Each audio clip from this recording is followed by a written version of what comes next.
भारत की अमावस्या वाली रातें वैसे ही रहस्य से भरी होती हैं, लेकिन ऐसी एक रात आई थी जिसने श्मशान में बैठे साधुओं को भी निशब्द कर दिया था। कहते हैं कि तंत्र की दुनिया में एक साधना ऐसी है जिसे करते वक्त साधक का शरीर सच में नीला पड़ जाता है। उसे कहते हैं नीलकंठ तंत्र। और इस साधना को सिद्ध करने की कोशिश की थी एक अघोरी ने, जिसका नाम था गोरखनाथी। गोरखनाथी कोई साधारण अघोरी नहीं था। वह 19 वर्षों से श्मशान में रह रहा था। जहां लोग कदम रखने से डरते हैं, वह वहां सोता, जागता, साधना करता। उसका चेहरा राख से ढका रहता, आंखें लाल, लेकिन भीतर शांत, और शरीर पर लटकती बड़ी रुद्राक्ष माला उसके वर्षों की तपस्या का प्रमाण थी। लोग कहते थे गोरखनाथी साधना नहीं करता, साधना खुद उससे मिलने आती है। लेकिन उसकी एक इच्छा थी जो अभी तक अधूरी थी, नीलकंठ तंत्र को सिद्ध करना।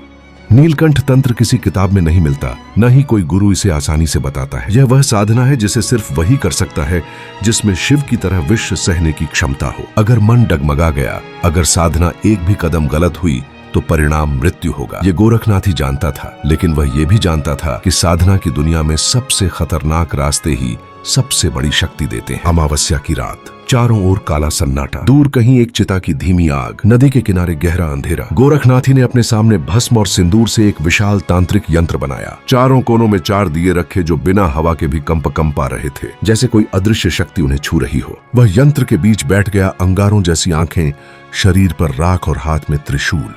जैसे ही वह मंत्र जाप पर बैठा, हवा अचानक भारी हो गई, पेड़ हिलना बंद हो गए, जैसे जंगल भी सुन रहा हो। मंदिर की दूर की घंटी अपने आप बजे।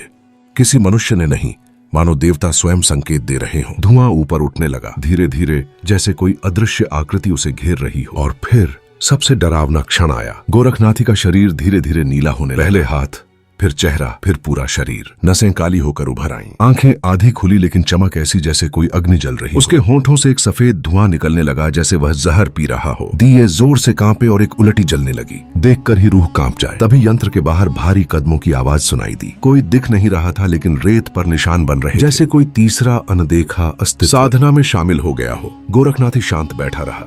उसकी सांसें गहरी हो गईं और शरीर का नीलापन और तेज बढ़ गया। अचानक एक तेज हवा का झोंका आया। पूरी रात चुप थी, पर यह हवा किसी तूफान जैसी थी। नीले शरीर वाला अघोरी आंखें खोलता है, और उन आंखों में ऐसी रोशनी थी जैसे भीतर शिव का निवास हो। वह उठने की कोशिश करता है, लेकिन एक पल में ही फिर शांत होकर बैठ जाता है। उसके होंठ हल्के से हिलते हैं, और वह सिर्फ एक शब्द बोलता है, शिव। सारी हवा रुक गई, दिए स्थिर हो गए, धुआं सीधा ऊपर खिंच गया, और जंगल में शांति छा गई। जब उसके शिष्य सुबह पहुंचे, वे डर गए। यंत्र टूटा नहीं था, दिए बुझ नहीं थे, लेकिन गोरखनाथ ही नीले शरीर के साथ मुस्कुराते हुए बैठा था, जैसे किसी गहरी नींद में हो या किसी दूसरी दुनिया से कुछ देख रहा हो।